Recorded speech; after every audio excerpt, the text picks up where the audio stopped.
বন্ধুসকল আপোনালোকৰ ঘৰত যদি 10 জনী 5 জনী এনেকুৱা ধৰণৰ হাঁহ মুৰ্গী কিবা যদি থাকে তাত যদি আপোনালোকৰ ঘৰত ডিম পাৰি আছে সেই ডিমখিনি যদি মুৰ্গীৰ যোগেদি বা হাঁহৰ যোগেদি আপোনালোকে উমনিটো বলে দিব নোৱাৰো ডিমখিনি বেয়া হৈ গৈ আছে ইনেই তেতিয়া হলে আপোনালোকক মই এটা উপায় আপোনালোকক দেখাব বিচাৰিছো চক এনেকুৱা ধৰণৰ সৰু ইনকিউবেটৰ মেচিন যেটো চক আমি মিনিমাম 100 কেপাসিটিৰ পৰা ইনকিউবেটৰ মেচিন বনাও আৰু এই 100 কেপাসিটিৰ যেটো মেচিন হয় এটো থাৰ্মোকোল বক্সৰ হয় থাৰ্মোকোলৰ হয় আৰু ইয়াতে আপোনালোকে কম খৰচত এটা ঘৰলৈ নি পেলাই পোৱালিখিনি মানে ডিমটো দি পেলাই ইয়াৰ পৰা পোৱালি প্ৰডাকশনটো আপুনি কৰিব পাৰে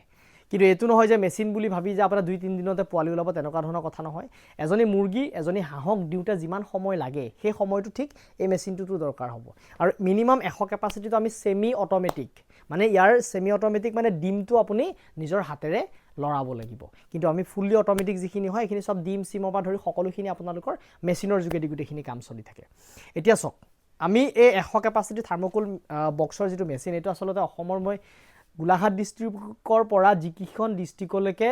মানে গাড়ীৰ সুবিধাটো আছে সেইকিখন ডিস্ট্ৰিক্টলৈকে এনেকুৱা ধৰণৰ মেচিন পঠাই থকাৰ ব্যৱস্থা কৰিছো কিন্তু দুখিত যথেষ্টখিনি মোৰ ইয়াতে বুকিং হৈ আছে আৰু কেবাজনক মই পইচা ৰিটাৰ্ণ কৰি দিব লগা হৈছে কাৰণ কেলে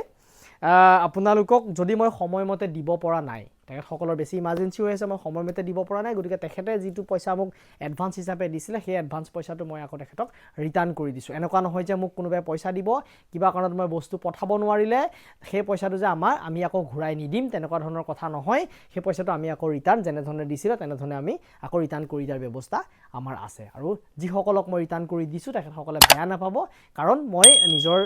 নিজে গুটেখিনি কাম আসলতে কৰিব লগা হয় হেতু কথা কাৰণে দুই এটা মেচিন বনাওতে অকমান দেৰি হয় আৰু ইয়াৰ যিখিনি বস্তু এই বস্তুখিনিও কেতিয়াবা আমাক সমস্যা এটা দিয়ে সাপোজ ধৰি লওক মই এখিনি কন্ট্ৰোলাৰ ইয়াতে ব্যৱহাৰ কৰি আছো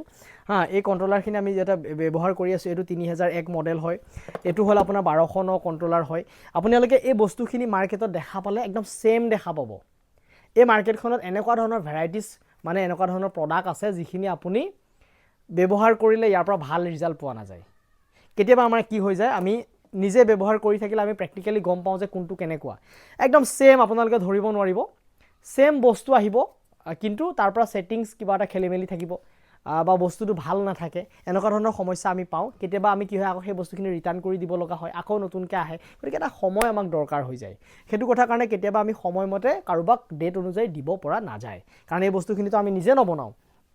আৰু এই মেচিনটো হল কি সব থাৰ্মোকোল বক্সৰ আটাইতকৈ কম খৰচৰ এটা মেচিন আৰু এটো সেমি অটোমেটিক হয় আৰু এটো একেবাৰে সৰু পৰিয়াল এটাই যদি তেনেকুৱা ধৰণৰ কৰিব বিচাৰি আছে তেতিয়া এই মেচিনটো লোৱাটো খুবেই মানে দৰকাৰ বুলি মই ভাবো আৰু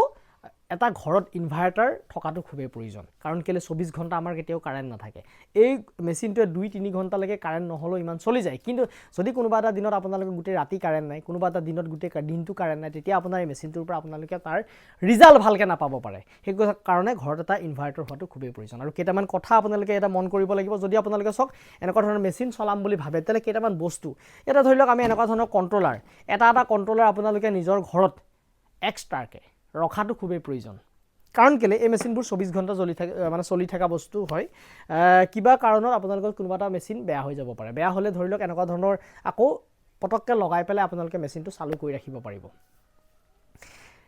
আমি ইনে সক গুটেখিনি বস্তুটো ভালকে বনোৱা হয় বা গুটেখিনি বস্তু ভালকে দিয়া যায় কিন্তু তথাপিতো তাৰ মাজতে কেতিয়াবা দুই এটা বেয়া ওলাব পাৰে গৰে হেতু কথা কাৰণে আপোনালোকৰ যদি তেনেকুৱা স্পেয়াৰ ঘৰত থাকে তেতিয়া হলে এই বস্তুটো পটককে লগাই দিব পাৰে আৰু সমস্যাটোৰ পৰা আপোনালোকে দূৰ হ'ব পাৰিব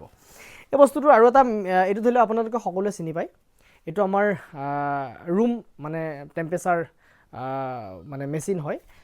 এই মেচিনটো আপোনালোকে ৰখাটো খুবেই প্ৰয়োজন কাৰণ কেলে ইয়াৰ ভিতৰত যদি আপোনালোকে দি ৰাখে এই কন্ট্ৰোলাৰটোৱে ভাল কাম কৰিছে নে নাই তেতিয়া আপোনালোকে নিজে গম পাই থকা যায় আৰু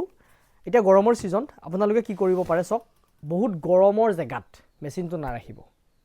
যদি আমাৰ যেটো টেম্পাৰেচাৰ যদি ওভাৰ হৈ যায় তেতিয়ালে মেচিনৰ ভিতৰত আৰু হিটটো বেছি হৈ যাব পাৰে তেতিয়া আপোনালোকৰ যেটো টেম্পাৰেচাৰ ইয়াতে দৰকাৰ হয় সেই টেম্পাৰেচাৰটো ওভাৰ হিট হৈ গলে আপোনালোকৰ ডিমটো বেয়া হৈ যাব পাৰে বা পোৱালিটো মৰি যাব পাৰে সেই কথাটোৰ কাৰণে আপোনালোকে অকমান দিনৰ ভাগটোত এনেকে ফাক কৰি পেলাই ৰাখি দিব পাৰে তেতিয়া সেই সমস্যাটো নহয় আৰু আটাইতকৈ একদম কম খৰচত বনাইছোঁ সেইকাৰণে মই এইটো কথা কৈ আছোঁ বাৰে বাৰে অকণমান আপোনালোকে নিজে চোৱা চিতাটো কৰি থাকিব লাগিব আৰু এই মেচিনটোত যদি মই আপোনালোকক 100 কেপাচিটিৰ মই বনাবলৈ যাওঁ ইয়াত 100 অট'মেটিক ফুল্লি অট'মেটিক যদি মই বনাবলৈ যাওঁ তেতিয়াহ'লে ইয়াত 100 কেপাচিটি 100 ডিম নধৰাৰ লগে লগে আপোনালোকে ডিম 60টাহে ধৰিব ধৰি লওক সেই 60টা ডিমত আপোনালোকে ইয়াতে এইটো মেচিন যদি ফুল্লি অট'মেটিক ল'বলৈ যায় একো কাম নাই তাত আপোনালোকৰ খৰচা বেছি হৈ যাব প্লাছ মানে সকলোৱে সেই বস্তুটো ল'ব নোৱাৰে গতিকে ইয়াৰ দায়িত্বটো হ'ল কি আপুনি দিনটোত 2বাৰ ইয়াৰ ডিমটো লৰাই দিলেই হ'ল যিসকলক পইচা ৰিটাৰ্ণ কৰি দিব লগা হৈছে বা যিসকলক মই 2 দিন দেৰি হৈছে তেখেতসকলে দুখ নাপাব কাৰণ এনেকুৱা ধৰণৰ সমস্যাৰ কাৰণে অকণমান 2 এদিন দেৰি হৈ যায় আৰু আপোনালোকক সেই বুলি সোনকালে লাগে বুলি ভাবিলে আমি বস্তুটো যদি বেয়াকৈ দি পঠিয়াওঁ তেতিয়াহ'লেতো নহ'ব আৰু এটা কথা মই আপোনালোকক এইখিনিতে কৈ দিছোঁ ইয়াৰ ভিতৰত এটা চক চেঞ্চৰ দিয়া যায় এডাল চেঞ্চৰ থাকে এই চেঞ্চৰডাল আমাৰ মেচিনটোৰ ভিতৰত এনেকুৱা ধৰণৰ আপোনালোকৰ বাতি যাব য'ত আপোনালোকে পানীটো দি ৰাখিব পাৰিব যদি কিবা কাৰণত সেই চেঞ্চৰডাল এনেধৰণে পানীত সোমাই যায় তেতিয়া আপোনালোকক মেচিনৰ কণ্ট্ৰলাৰটোৱে ভাল হিটটো নিদিব পাৰে নিদিয়াৰ লগে লগে আপোনালোকে যিটো কণ্ট্ৰলাৰটো আমি ছেটিং কৰি দিয়া যায় হিটটো তেতিয়াহ'লে ইয়াৰ ভিতৰত অভাৰ হিট হৈ যাব পাৰে গতিকে আপোনালোকে সদায় মন কৰিব যে চেঞ্চৰডাল খুলোতে মেলোতে সদায় ইয়াত আমি এইটো বস্তু এনেকৈ ফিক্স কৰি দিয়া যায় যাতে সদায় খোলা মেলা কৰোঁতে আপোনালোকে সদায় সেই বস্তুটো চাব আৰু এনেকুৱা এটা জেগাত ৰুমটো ধৰি লওক ৰাখিব যাতে আপোনালোকে আহোঁতে যাওঁতে মেচিনটোৱে ভাল কাম কৰিছে নে বস্তুটো আপোনালোকে চাই থাকিব কাৰণ এইখিনি মেচিনাৰী এটা বস্তু কেতিয়াবা কিবা কাৰণত বিজুতি দিব পাৰে আৰু এনেকুৱা ধৰণৰ বস্তু আপুনি এটা ঘৰত ৰাখিব তেতিয়া আপোনালোকৰ সেই সমস্যাখিনি যদি কিবা কাৰণত মেচিনটো বেয়া হৈ যায় তেতিয়াহ'লে আপোনালোকে নিজৰ ঘৰতে আমাৰ সহযোগত সেইখিনি মই ছাপোৰ্ট কৰি দিম সহযোগত আপোনালোকে লগাই ল'ব পাৰিব এইখিনি বৰ্তমান আমাৰ কি হৈ আছে বুকিং হৈ আছে আজি মই ডেলিভাৰী কৰিবৰ কাৰণে যাম এতিয়া গোলাঘাটৰ পৰা বেলেগ জেগাত গাড়ীত পঠাম গতিকে এইখিনিয়ে কথা যদি ভিডিঅ'টো ভাল লাগিলে বন্ধুবৰ্গৰ মাজত শ্বেয়াৰ কৰি দিবলৈ নাপাহৰিব আৰু চেনেলটোত যদি মই নতুনকৈ ভিডিঅ' চাই আছে চেনেলটো ছাবস্ক্ৰাইব কৰিবলৈ নাপাহৰিব কাষত থকা বেলেগটো দবাই দিব তো আজিলৈ আহোঁ আকৌ নতুন এটা ভিডিঅ'ত লগ পোৱাৰ প্ৰতিশ্ৰুতিৰে বিদায় ধন্যবাদ বন্ধুসকল